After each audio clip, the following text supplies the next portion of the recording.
മൂന്നാറിലേക്കുള്ള road അടുത്ത കൊല്ലം ഈ സമയത്ത് വമ്പൻ വീതിയല്ലേ. എന്നെ പെട്ടെന്ന് വർക്കാണ്.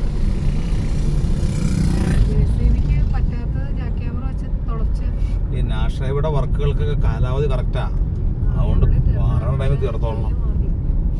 കൊച്ചിയിൽ നിന്ന് മൂന്നാർ വരെ 1750 കോടിയല്ലേ മുടക്കണേ. ഇതേ വീതി തന്നെ ഇവിടുന്ന് കെട്ടിപ്പോക്കും. അടിമാലിലൊക്കെ ഇതിലും കൂടുതൽ വീതിയല്ലേ.